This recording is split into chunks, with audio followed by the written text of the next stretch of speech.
پریشانیوں سے بچائے۔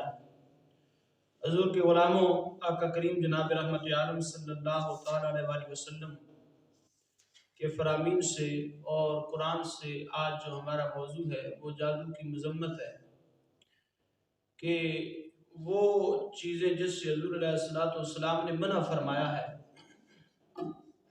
وہ چیزیں جس سے آقا کریم جناب رحمت عالم صلی اللہ تعالیٰ علیہ وسلم نے بچنے کا فرمایا ہے۔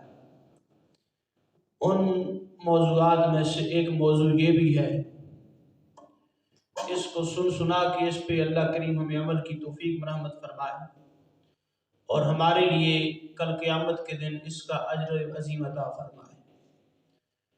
حضرت ابو ہریرہ رضی اللہ تعالیٰ عنہ سے روایت ہے، فرماتے ہیں رسول اکرم صلی اللہ علیہ وسلم نے فرمایا اجتنبوا السبع الموبقات۔ حضور جان رحمت شفیع امت صلی اللہ علیہ وسلم فرماتے ہیں اجتنبوا السبع الموبقات، فرمایا وہ چیزیں جو ہلاک کر دینے والی ہیں ان چیزوں سے بچو جن سے بندہ ہلاک ہو جاتا ہے۔ آقا کریم جناب رحمت عالم صلی اللہ تعالیٰ علیہ وسلم کی حدیث پاک ہے، راوی حضرت ابو ہریرہ ہیں، یہ بخاری کے باب رمی المحسنات کے اندر بھی حدیث موجود ہے۔ آقا کریم جناب رحمت عالم صلی اللہ علیہ وسلم ارشاد فرماتے ہیں اجتنبوا السبع الموبقات، فرمایا 7 ہلاک کر دینے والی چیزوں سے بچو۔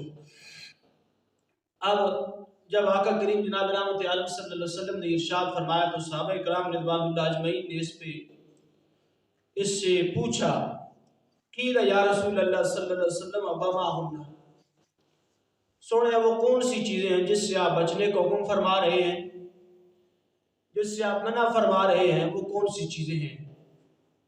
آقا کریم علیہ السلام نے ان کا جواب ارشاد فرماتے ہوئے یہ بیان فرمایا، وہ 7 چیزیں بیان فرمائی۔ آج اللہ کا کتنا شکر ہے کہ صحابہ کتنے عظیم لوگ تھے جنہوں نے حضور سید عالم سے پوچھا ہے، پھر آقا نے بتلایا ہے۔ اگر آقا کریم نہ بتاتے تو کوئی یہ کہتا حضور نے بتایا ہی نہیں، لیکن آقا نے بتایا ہے اور وہ ملت عطا فرمائی، وہ دین عطا فرمایا جس کا دن بھی دن ہے، رات بھی دن ہے۔ حضور علیہ السلام ارشاد فرماتے ہیں ترکتکم علی البیضاء، فرمایا میں تمہیں روشن ملت پہ چھوڑ کے جا رہا ہوں۔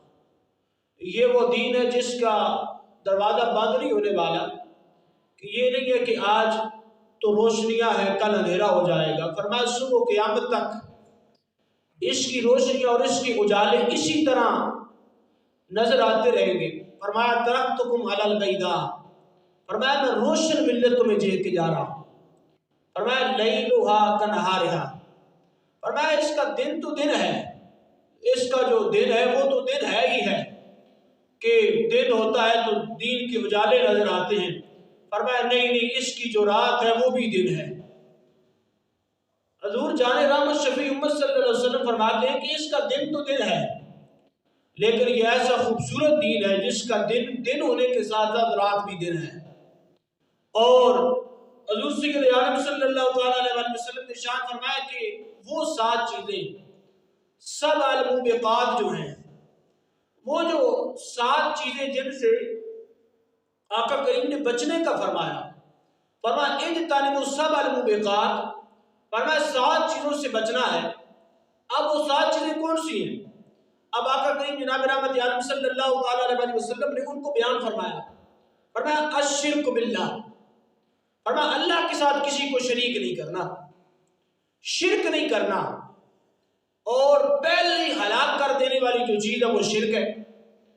آقا کریم جناب رحمت عالم صلی اللہ تعالیٰ علیہ وسلم نے فرمایا الشرک باللہ، فرمایا شرک جو ہے یہ ایسا بڑا جرم ہے اسلام لانے کے بعد، جو بندہ شرک کرے فرمایا وہ ہلاک ہو جائے گا، تباہ ہو جائے گا، اس کا ایمان ختم ہو جائے گا، اس نے جتنے نیک اعمال کیا وہ ختم ہو جائیں گے۔ تو فرمایا پہلے نمبر پہ اسے چاہیے شرک سے بچتا رہے۔ اب شرک کی مختلف اقسام ہیں، ایک ہے شرک فی الذات، پھر شرک فی الصفات، اور شرک فی العبادہ۔ ایک ہے کہ مسلمان جو ہے حضور علیہ السلام کا فرمان ہے کہ مشرک ہو ہی نہیں سکتا. کہ آقا کریم علیہ السلام ارشاد فرماتے ہیں مجھے اپنی امت پہ شرک کا خدشہ نہیں ہے، لیکن یہ خدشہ ہے کہ یہ دنیا میں پڑ جائیں گے، حلال حرام ذرائع سے مال جمع کریں گے. فرمایا مجھے امت پہ شرک کا اندیشہ کم ہے لیکن دنیا کی رغبت کا اندیشہ زیادہ ہے. اب مختصر سی اس گفتگو میں شرک کے لحاظ سے اس کی تھوڑی تھوڑی تینوں جو صفات ہیں شرک کے لحاظ سے آج شرک کی بھی حوالے سے گفتگو ہوتی ہے. فرمایا جو شرک کے لحاظ سے بات ہے وہ یہ ہے کہ ایک ہے شرک فی ذات، یعنی جس طرح اللہ کی ذات وحدہ لا شریک ہے، سانجا شرک کہتے ہیں. شرک کا جو لفظی معنی ہے وہ ہوتا ہے کہ حصہ دار ہونا، سانجا ہونا. اب شرک کے لحاظ سے کسی بندے کا مسلمان کا یہ عقیدت ہوتا نہیں ہے کہ یہ اللہ ہے، یہ خدا جیسا ہے، نعوذ باللہ من ذالک. ایسا بندے کا جس کا عقیدہ وہ مشرک ہو جاتا ہے. یہ ہے پھر شرک فی ذات، یعنی جیسے اللہ کریم کی ذات ہے ایسے اس کی بھی ذات ہے. پھر اس کی جو صفات ہیں وہ قدیمی ہے، عدمی ہے، لامحدود ہے، وہ بصیر ہے، وہ عالم الغیوب ہے. اب یہ صفات اگر کسی اور میں مانی جائے تو پھر وہ بھی مطلب مشرک ہو جاتا ہے. اب ایک ہے کہ اللہ کی اپنی ذات کے لحاظ سے اگر جو صفات ہیں وہ کسی اور میں پائی جائیں یا کسی اور میں بندہ بیان کرے تو مشرک ہوتا ہے. اس سے یہ مطلب نہیں بنتا کہ اب اللہ کریم عالم الغیوب ہے، غیب کا جاننے والا ہے، تو نبی کو غیب دان مانو گے تو مشرک ہو جاؤ گے. اس کا مطلب یہ بنتا ہے کہ کسی بندے کے لحاظ سے اگر وہ صفت مانی جائے دوسرے جو رب میں پائی جاتی ہے اور اللہ کے ولی میں پائی جاتی ہے یا اللہ کے نبی میں پائی جاتی ہے، اور اگر کہا جائے کہ اس کی اپنی ذاتی صفت ہے، یہ غیب جانتا ہے اپنی عطا سے جانتا ہے، تو پھر یہ شرک ہے. اگر یہ کہا جائے کہ یہ اپنے لحاظ سے تو نہیں بلکہ رب کی عطا سے جانتا ہے تو پھر یہ شرک نہیں ہوگا، بلکہ یہاں پہ شرک کا شبہ بھی نہیں رہے گا، بلکہ یہ رب کی عطا سے علم غیب جانتا ہے، رب کی عطا سے لوگوں کی مشکل حل کرتا ہے، رب کی عطا سے لوگوں کے معاملات کی نگرانی کرتا ہے. اب یہ شرک نہیں. اب تیسرے نمبر پہ شرک پھر عبادت ہے. عبادت کے اندر کسی کو شریک کرنا. آج ہمارے کچھ جوہلا ایسے لوگ بھی ہوتے ہیں جو مزارات پہ جا کے سجدے کرتے ہیں. اب جو بندہ مزار پہ جا کے سجدہ کرے، بڑا یہ فقہی مسئلہ ہے، شرعی مسئلہ ہے، جو مزار پہ جا کے سجدہ کرے نیت عبادت کی، بندہ مشرک ہو جاتا ہے، بندہ مسلمان نہیں رہتا. اب وہ مشرک ہو چکا ہے، ایمان سے فارغ ہو چکا ہے. اور جو سجدہ صرف تعظیم کے لیے کرتا ہے، کہتا نہیں میں تو ویسے مقدس جگہ ہے اس لیے سجدہ کر رہا ہوں. فرمایا اس کا مقدس جگہ کو تعظیم کے لحاظ سے سجدہ کرنا، ادب کے لحاظ سے سجدہ کرنا، فرمایا وہ اس سے کافر ہو جاتا ہے. اس تعظیمی سجدہ ہو تو بندہ کافر ہو جاتا ہے. کسی اور کو اللہ کے علاوہ اگر سجدہ کیا جائے اور اگر اس کو معبود سمجھتے ہوئے، اس کو خالق سمجھتے ہوئے سجدہ کیا جائے گا تو پھر بندہ ویسے ہی مشرک ہو جائے گا. اب یہاں پر چونکہ شرک کے لحاظ سے حضور علیہ السلام فرماتے ہیں، حضرت ابو ہریرہ کی روایت ہے، بخاری شریف کی حدیث ہے، تو اس میں جملہ آیا حضور علیہ السلام نے فرمایا اجتنبوا سبع الموبقات، فرمایا کہ 7 ایسی چیزوں سے بچو جو ہلاک کر دینے والی ہیں. ان میں سے آقا کریم جناب رحمت عالم صلی اللہ تعالی علیہ وسلم ارشاد فرماتے ہیں الشرک باللہ، فرمایا سب سے پہلے شرک سے بچنا. فرمایا ایمان لانے کے بعد بندہ مومن کے لیے سب سے پہلے ضروری ہے کہ وہ کسی لحاظ سے بھی شرک نہ کرے، نہ ذات کے لحاظ سے، نہ صفات کے لحاظ سے، نہ عبادت کے لحاظ سے اللہ کا کسی کو شریک نہ مانے. بحمداللہ تعالی حضور کے فرمان کے مطابق مسلمانوں کے اندر کوئی بھی ایسا گروہ نہیں ہے جو جان بوجھ کے ایسا کرتا ہو یا وہ مشرک بنتا ہو. حضور نبی رحمت شفیع امت صلی اللہ تعالی علیہ وسلم کے غلاموں.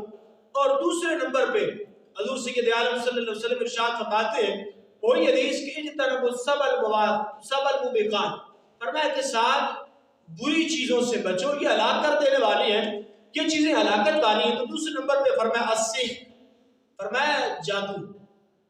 آج اس کی بھی بڑی جو ہے وہ معاشرے کے اندر جگہ جگہ پہ ادارے بنے ہوئے ہیں، جگہ جگہ پہ اڈے آباد ہیں، ڈیرے آباد ہیں، جہاں پہ کچھ نام لحاظ پیر، کچھ نورانی لحاظ سے کہتے ہیں ہم نورانی ہیں، کوئی کہتے ہیں ہم کالے والے ہیں، کوئی کہتے ہیں ہم سفید والے ہیں. اس کے لحاظ سے بھی بڑی ضرورت ہے شرعی لحاظ سے اس کو سمجھنے کی اور اس پر نظر رکھنے کی اور اس کو سمجھ کے جا کر دوسروں کو بتانے کی کہ یہ کتنا برا کام ہے اور اس کی شریعت کے اندر کتنی ممانعت آئی ہے. آج کچھ خواتین بالخصوص یہ رائج ہے، کچھ بھائی ہیں جو بھائیوں کے خلاف، کچھ آگے پیچھے کے لوگ دوسروں کے خلاف کرواتے نظر آتے ہیں. تو یہ کتنی بری بات ہے کہ حضور علیہ السلام ارشاد فرماتے ہیں اس سے بچنا ہے. اب حضور سید عالم صلی اللہ تعالی علیہ وسلم کی اس حدیث کے لحاظ سے میں آگے گفتگو کرتا ہوں، لیکن تیسرے نمبر پہ آقا کریم علیہ السلام ارشاد فرماتے ہیں قتل النفس، فرمایا کسی جان کو نہ قتل کر دینا یہ بھی ہلاک کر دینے والا کام ہے. اب دیکھیں جادو کی کتنی مذمت ہے. حضور علیہ السلام نے شرک کے فوراً بعد جادو کا ذکر کیا، جادو کے بعد پھر قتل نفس کا ذکر کیا، اور اس کے بعد حضور علیہ السلام فرماتے ہیں اکل مال الیتیم، فرمایا یتیم کا مال کھانا. اب کوئی بندہ فوت ہو جائے، مال زیادہ چھوڑ جائے تو کہتا ہے چلو میں اس کو لے لیتا ہوں، اس کا مال اپنے مال کے ساتھ ملا کے کھاتا رہوں گا، جب بڑا ہوگا تو اس کو واپس کر دوں گا. فرمایا مال یتیم کھانا یہ ہلاک کر دینے والی چیزوں میں سے ایک چیز ہے. اسی طرح فرمایا اکل الربا، سود کھانا، فرمایا یہ بھی بہت بڑی لعنت ہے، یہ بھی بندے کو ہلاک کر دیتی ہے، بندے کا دین ایمان تباہ ہو جاتا ہے، بندہ کسی کام کا نہیں رہتا. میں کہ لڑائی کے وقت، جہاد کے وقت پیٹھ دکھا کے بھاگ جانا یہ بھی ہلاک کر دینے والی چیزوں میں سے. اسی طرح کا کریم علیہ السلام فرماتے ہیں قذف المحسنات، فرمایا پاک دامنہ عورت پر جو ہے وہ تہمت لگانا، اسے گالی دینا یہ بھی ہلاک کر دینے والی چیزوں میں سے. جب میں نے یہ روایت پڑھی تو اس میں سے مجھے آج کا جو موضوع نظر آیا وہ بالخصوص یہ ہے جو آج کے اڈے اور آج کی ہر گلی کونے میں جو ہے. میں ایک جلسے میں گیا ہوا تھا تو مجھے ایک پرچی ملی، ایک بندے نے مجھے پکڑائی، اس پہ بڑا وہ تحریری طور پہ لکھا ہوا تھا کہ ہم دم کرتے ہیں، ہم فال نکالتے ہیں. اس لحاظ سے میں نے سوچا کہ کیوں نہ شرعی طور پہ نقطہ نظر سے اس کو پڑھا جائے اور پڑھ کے آپ کے سامنے بیان کیا جائے کہ شریعت اس کے بارے میں کیا کہتی ہے. جناب رحمت عالم صلی اللہ تعالی علیہ وسلم کے غلاموں حضرت عمران بن حسین رضی اللہ تعالیٰ عنہ، یہ ترغیب ہے، اور اس میں آقا کریم جناب رحمت عالم صلی اللہ علیہ وسلم کا فرمان موجود ہے. فرماتا لیس منا من تطیر او تطیر له او تقہر او تقہر له او سحر او سحر له. آقا کریم جناب رحمت عالم صلی اللہ علیہ وسلم کا فرمان ہے، فرمایا کہ وہ ہم میں سے نہیں، وہ بندہ ہمارے بیچ میں سے نہیں ہے. یعنی آقا کریم جناب رحمت عالم صلی اللہ علیہ وسلم فرماتے ہیں لیس منا من تطیر او تطیر له، فرمایا جو بندہ بدفالی لیتا ہے، یہاں سے بندہ جاتا ہے چلو جی میں فال نکلوا آتا ہوں، وہاں پہ جا کے میں اپنا چیک کروا آتا ہوں، فرمایا جو فال لینے گیا وہ ہم میں سے نہیں ہے، اور جو فال نکالنے والا ہے وہ بھی ہم میں سے نہیں ہے. اسی طرح جو کہتے ہیں ہم حساب کروانے چلتے ہیں، حساب تو اللہ کریم عالم الغیوب ہے، شریعت میں استخارہ ہے، وہ خود کیا جاتا ہے.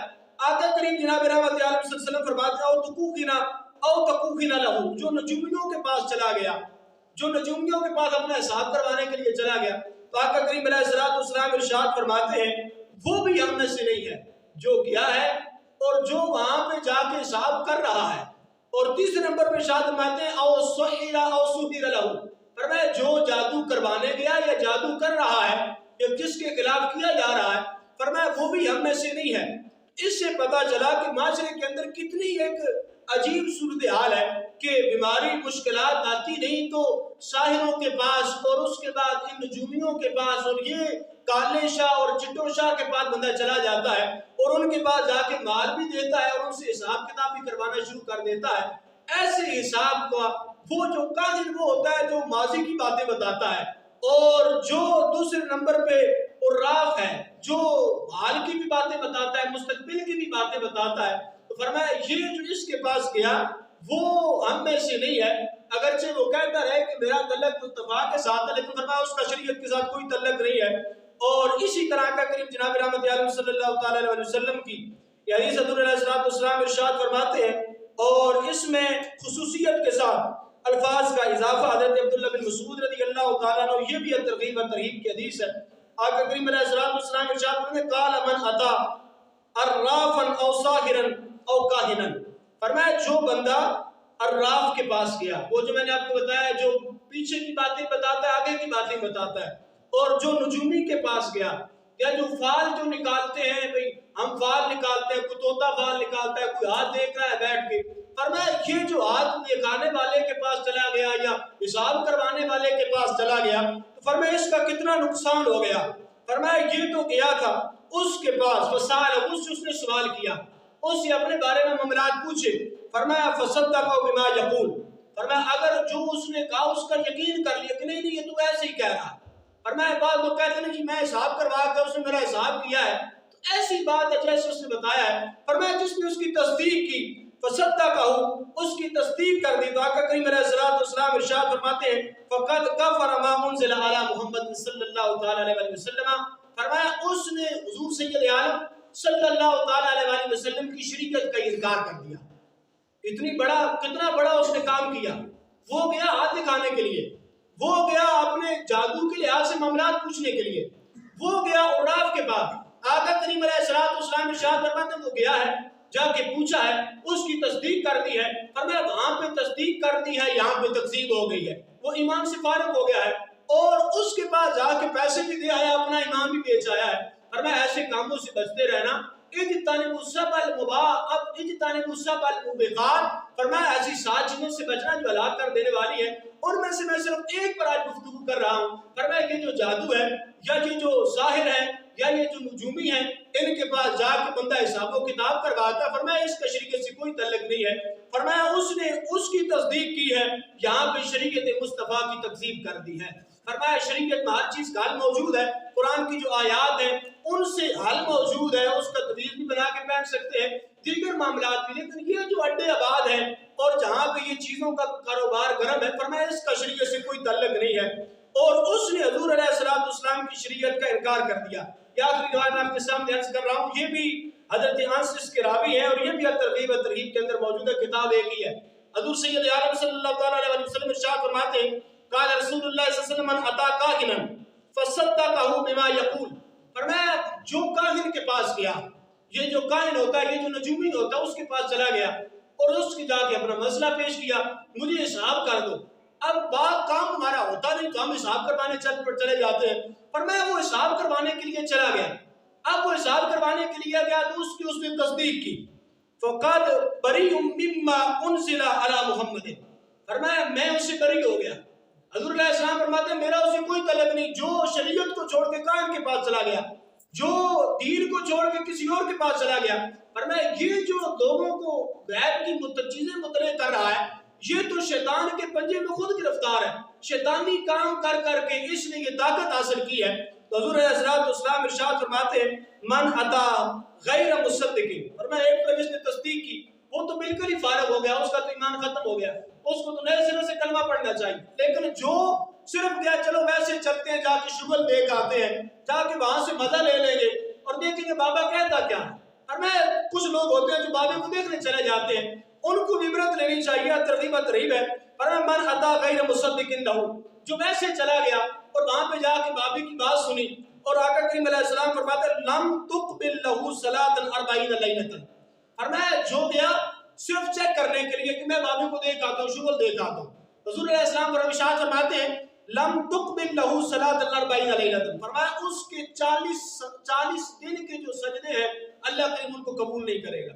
وہ نماز پڑھنے مسجد میں آئے گا، اس کے سجدے اس کے منہ پہ مار دیے جائیں گے کہ تو شریعت کو چھوڑ کے دوسرے کاموں کی طرف جا رہا. کاہنوں کے پاس اور ان جادوگروں کے پاس جانا شریعت کا اس سے کوئی تعلق اور وابستگی نہیں ہے. اور کسی پریشانی کی صورت میں اللہ کریم کے قرآن سے رجوع کیا جائے، سنت مصطفیٰ سے رجوع کیا جائے، اور حضور صلی اللہ تعالی علیہ وسلم کی سنت کو فالو کیا جائے. اور ایسے ناٹنکی جو ہیں اور ایسے جو ڈرامہ باز ہیں، جو یہ جادوگر ہیں یا کاہن ہیں یا نجومی ہیں یا عراف ہیں، نام طرح طرح کے رکھے ہوئے ہیں، لیکن ان سے شریعت نے بچنے کا حکم دیا. صرف بچنے کا حکم نہیں دیا بلکہ ان سے اپنے ایمان کو بچانے کا حکم دیا کہ ایمان بچنے کا نام یہ ہے کہ جب بندہ مصطفیٰ سے منسلک ہو جائے. حضور فرماتے ہیں جو ان کے پاس جاتا ہے وہ تو ہم میں سے ہوتا ہی نہیں ہے. اگر چاہتے ہیں کل قیامت کے دن حضور کی شفاعت ملے، یہ دنیا تو عارضی ہے، عقبہ میں جانا ہے تو وہاں پہ نعمتیں حاصل کرنی ہے، حضور کی شفاعت حاصل کرنی ہے. تو ایسے امور سے اللہ کریم بچنے کی توفیق عطا فرمائے، سنت ادا فرمائے.